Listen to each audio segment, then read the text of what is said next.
Dans cette vidéo, nous verrons comment effectuer une session de travail typique en data science.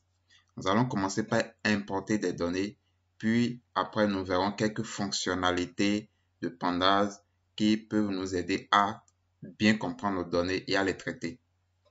Les données que nous utiliserons concernent les survivants du naufrage du Titanic qui sont disponibles dans la librairie Seaborn.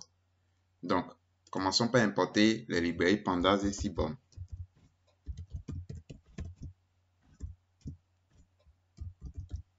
Importe Seaborn.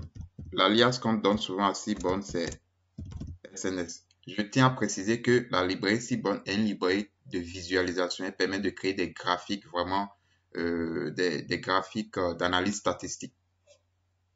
Nous allons charger les données. Donc, nous allons nommer notre data frame Titanic. Il y a la sns.load dataset. Le nom de l'ensemble de données dans la librairie Seaborn, c'est Titanic. On exécute. Donc, la première des choses à faire lorsque vous avez importé vos données, c'est d'avoir un coup d'œil rapide sur votre data frame. Donc, vous pouvez afficher les 5 premières lignes, par exemple, en faisant. Donc, par défaut, la méthode head qui permet d'afficher les premières lignes affiche les 5 premières lignes par défaut. Vous pouvez choisir d'en afficher plus. Vous pouvez dire, par exemple, Titanic.head et afficher les 10 premières lignes. Ou afficher même juste 3 premières lignes, d'accord? Et la méthode, elle affiche plutôt les dernières lignes de la data frame. Et par défaut, elle affiche les 5 dernières lignes. Donc, on peut faire Titanic.tel comme ça. Elle nous affiche les 5 dernières lignes. 1, 2, 3, 4, 5. Vous pouvez choisir d'en afficher moins que ça en faisant Titanic et vous spécifiez le nombre de lignes que vous voulez afficher et vous exécutez. D'accord? Maintenant, parfois, il est très important aussi de regarder un mélange aléatoire de n lignes de votre data frame. Ça, c'est surtout lorsque vous avez un très grand ensemble de données et que vous voulez identifier certaines caractéristiques particulières, comme par exemple les valeurs manquantes au niveau de certaines colonnes. Donc, pour faire un échantillon aléatoire, vous pouvez appliquer la méthode simple. Donc, prenez votre data frame et vous lui appliquez la méthode simple. Vous lui spécifiez le nombre de lignes, le nombre d'observations aléatoires qu'il doit faire ressortir. La méthode simple fait un tirage aléatoire avec remise. Donc, on va afficher 5 lignes. Donc, vous voyez, ça nous affiche 5 lignes et c'est de façon aléatoire. Donc, la ligne numéro 129, la ligne numéro 583, la ligne numéro 13, il n'y a pas d'ordre. Donc, c'est vraiment aléatoire. Maintenant, vous pouvez vouloir avoir récupéré les modalités distinctes d'une variable. Par exemple, la variable indiquant le lieu d'embarcation, c'est embark town, d'accord? Nous voulons connaître les lieux d'embarcation là.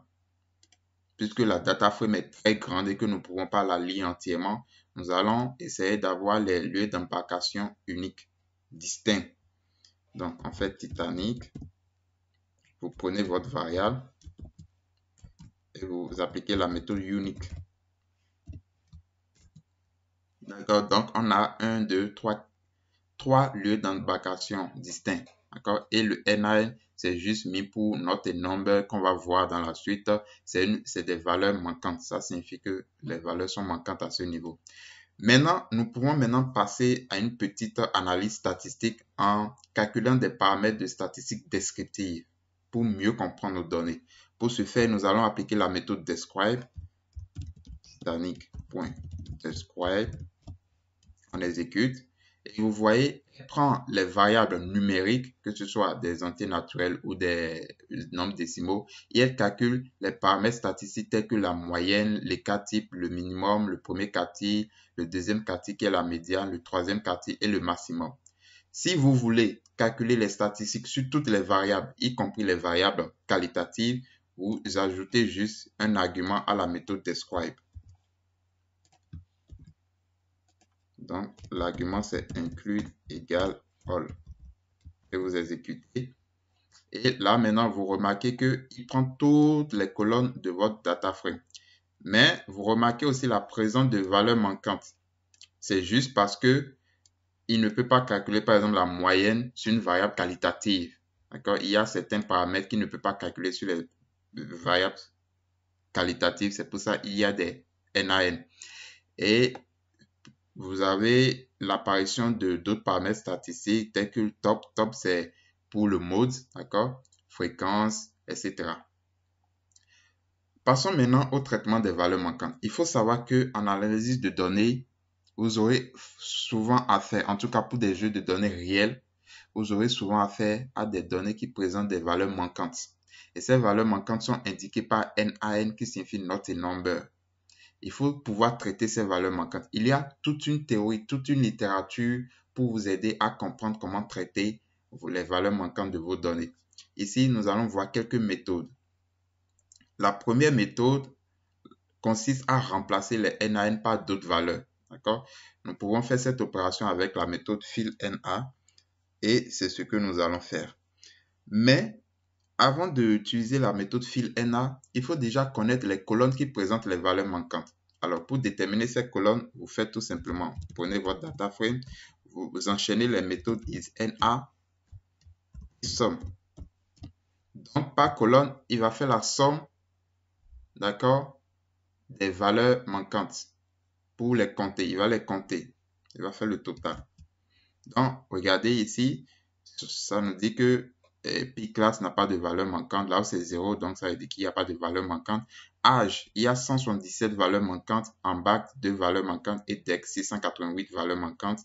En bac, tonne, il y a 2 valeurs manquantes. Donc, il y a 4 variables qui présentent des valeurs manquantes. Remplaçons par exemple les valeurs manquantes dans la colonne âge. Donc, on peut créer, par exemple, on peut dire Titanic, âge, d'accord?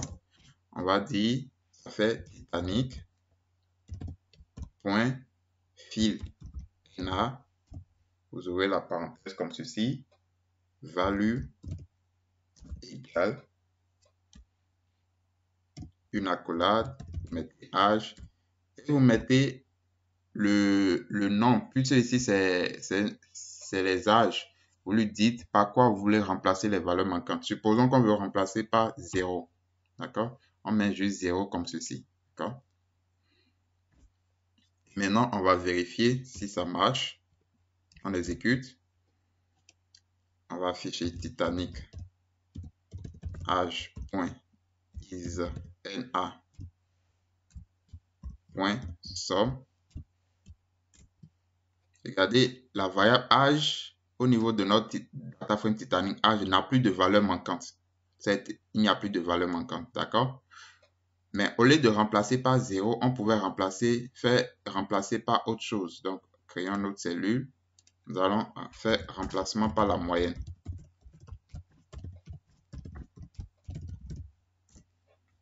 D'accord? Vous copiez ici. Et au lieu de remplacer par 0, donc Titanic âge 2 par exemple, on va remplacer par la moyenne. Donc, la moyenne, c'est Titanic âge. Pour calculer la moyenne de ces colonnes, vous appliquez la méthode min de pandas, tout simplement. D'accord? On exécute et on va voir si ça fonctionne bien. .isNA.somme. Vous voyez, il n'y a plus de valeur manquante. D'accord? En remplaçant par la moyenne de la variable âge, c'est quand même mieux que de remplacer par 0. Vous pouvez aussi remplacer par la médiane. Donc, en faisant tout simplement médiane. D'accord? Vous exécutez, vous réexécutez ici et vous voyez qu'il n'y a plus de valeur manquante. On peut aussi appliquer la méthode drop_NA qui va permettre de supprimer les as, soit les colonnes ou les lignes qui contiennent des NaN. Donc, l'idée est de supprimer les observations, c'est-à-dire les lignes qui contiennent des valeurs manquantes ou de supprimer tout simplement les colonnes qui contiennent des valeurs manquantes. Nous savons qu'il y a 4 colonnes qui contiennent des valeurs manquantes. Supprimons les lignes présentant des valeurs manquantes. Pour le faire, vous prenez votre data frame Titanic, vous dites point drop NA, c'est la méthode drop NA. Qui par défaut supprime les lignes présentant les valeurs manquantes. Donc on va stocker ça dans une variable, on va dire 100 NA par exemple, égal. On exécute. Maintenant, je vais créer une cellule pour voir si ça marche. Donc, Titanic 100 NA point is NA point sum. Regardez, je n'ai plus de valeur manquante. Donc, il n'y a plus de valeur manquante.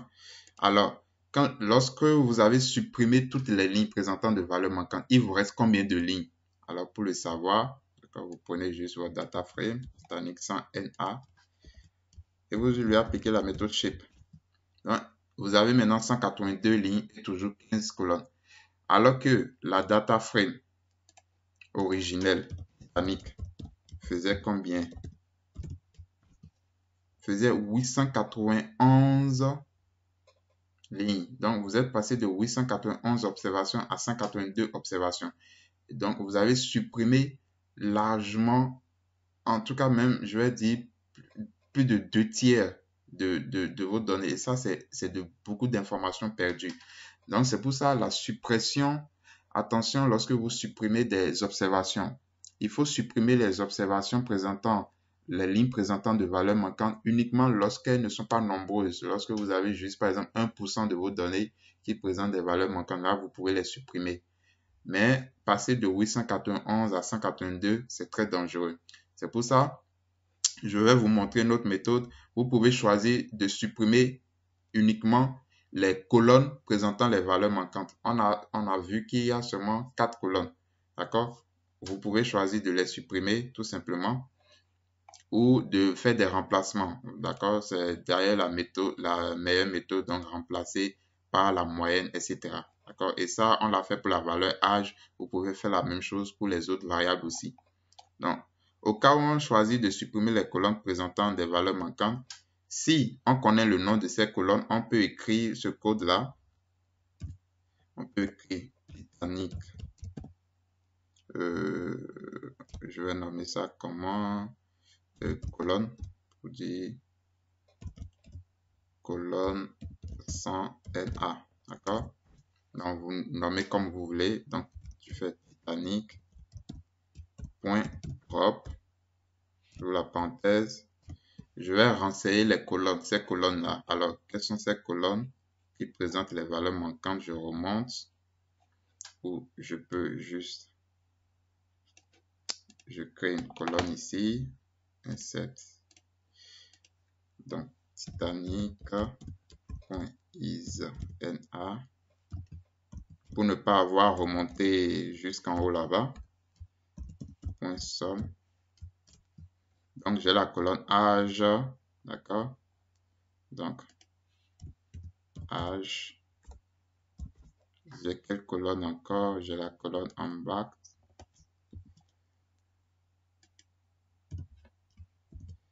J'ai la colonne en bec. Et pour finir, j'ai la colonne en back down.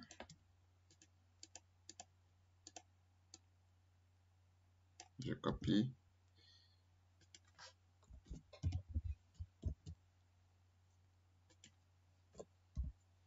D'accord?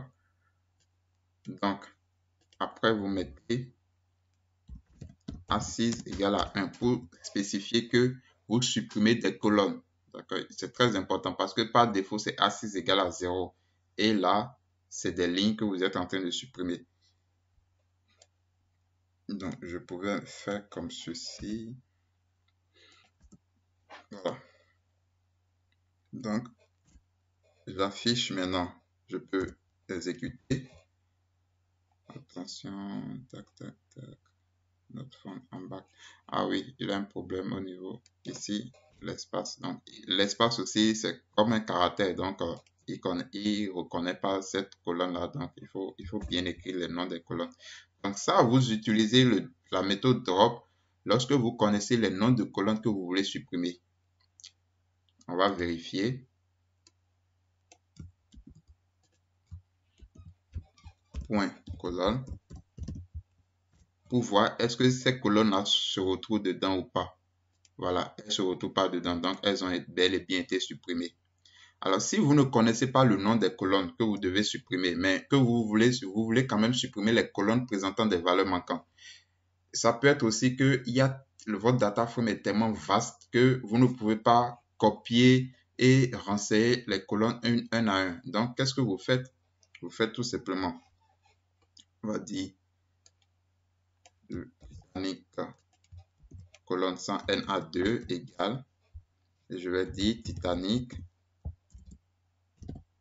point drop NA et j'affiche A6 égale à 1. Donc, avec ce simple code, vous lui dites supprime les colonnes qui présentent des valeurs manquantes. D'accord? Donc, je vérifie. De point colonne pour voir si les colonnes sont vraiment supprimées. Et effectivement, je n'ai plus ces colonnes-là. D'accord? Et je regarde aussi, est-ce que j'ai encore de valeurs manquantes? isna.sum. On a confiance en Python, mais c'est toujours bien de vérifier ce qu'on fait. Donc, il n'y a plus de valeurs manquantes et les colonnes présentant les valeurs manquantes ont été supprimées. Alors, voilà un peu quelques méthodes qui vous permettent de traiter les valeurs manquantes. Maintenant, passons à autre chose. Nous allons voir comment renommer une colonne. Par exemple, vous avez importé une data frame, mais les noms de variables ne vous plaisent pas et vous voulez les renommer autrement. Ou bien peut-être vous avez des noms en anglais et vous voulez les mettre en français. D'accord? Pour renommer une colonne, par exemple, on veut renommer la colonne 16 et mettre 16 comme ça avec E. Il suffit de faire Titanic.rename. D'accord? Rename. Vous ouvrez la parenthèse, vous faites colonne égale, vous ouvrez une accolade, d'accord? Vous mettez l'ancien nom, 16, et 2 points, vous mettez le nouveau nom que vous voulez, et c'est tout.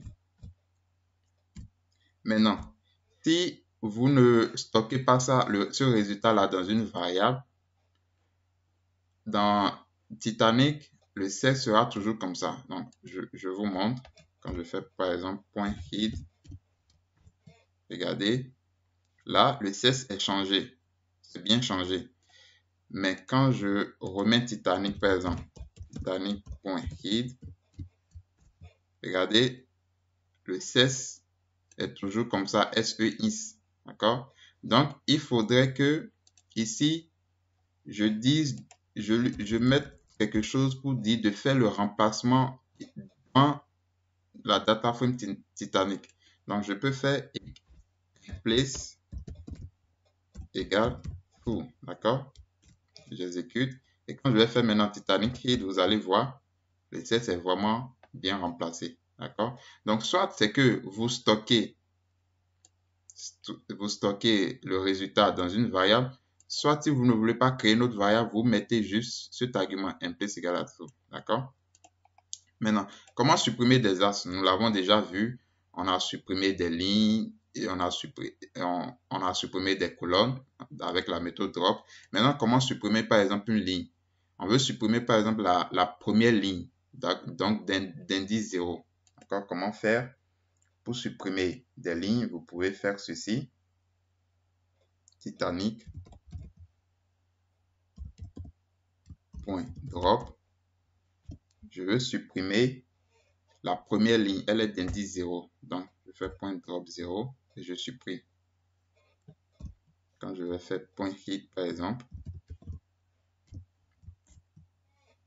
vous voyez, regardez, la première ligne d'indice 0 a été supprimée. Donc, regardez, vous avez 1, 2, 3. Vous voyez. Donc, c'est comme ça que vous pouvez supprimer des lignes si vous voulez. Vous pouvez choisir aussi de supprimer une colonne par exemple ou des colonnes. Donc, supprimons la colonne H par exemple.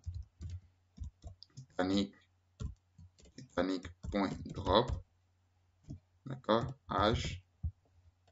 Et n'oubliez pas de mettre A6 égale à 1. D'accord. Et quand j'affiche les premières lignes, pour voir, regardez, il n'y a plus de colonne âge. La colonne âge était après la colonne 16 et elle a disparu. Donc, il n'y a plus de colonne âge. Si je veux supprimer plutôt deux colonnes, je les mets dans une liste. D'accord? Je veux supprimer la colonne âge et la colonne page, par exemple. Page. J'exécute. Regarde, âge, il n'y a plus âge. Âge était après 16, il n'y a plus.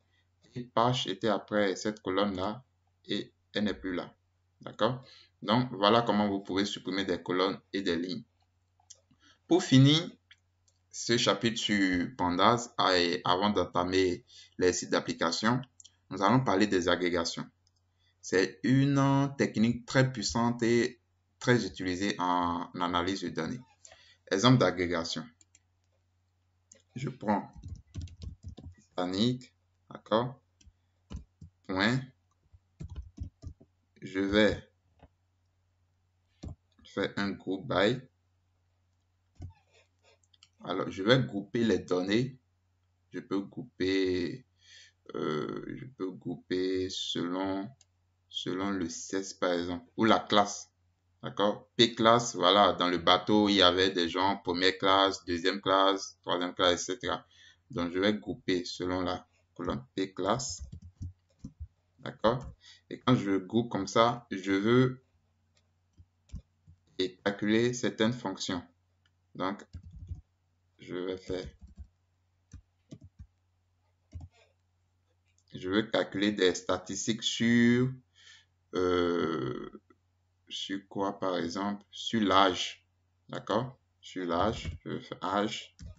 Donc, je vois pour chaque classe de personnes, en tout cas, chaque classe, voilà, chaque classe de personnes, oui, quel est l'âge moyen et médian. Donc, je fais point, si je veux l'âge moyen juste, je fais point min, d'accord, j'exécute. Regardez, il me donne les résultats. Donc, pour les gens de la première classe, ils sont âgés en moyenne de 38 ans. D'accord? Deuxième classe, en moyenne 29 ans. Et troisième classe, en moyenne 25 ans. Donc, sachant que la première classe, c'est pour les riches, là. D'accord? Et la dernière classe, c'est pour les pauvres.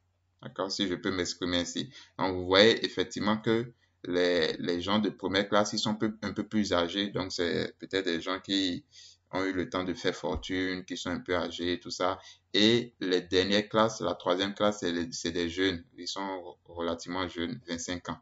Donc, si au lieu de la moyenne, je veux deux caractéristiques, moyenne et médiane, par exemple, je peux faire point ag, d'accord? J'ouvre la parenthèse et je mets les fonctions que je veux. Min et médian. Et j'exécute. D'accord? Là, j'ai l'âge moyen et l'âge médian. D'accord?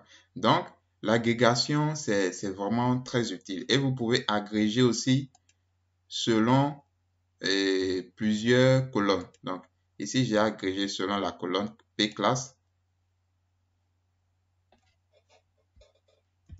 Je vais en plus agréger avec le CES.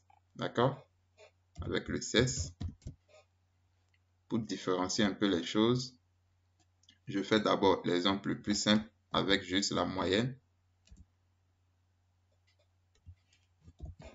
Attention, je coupe ceci d'abord et j'affiche juste la moyenne pour voir.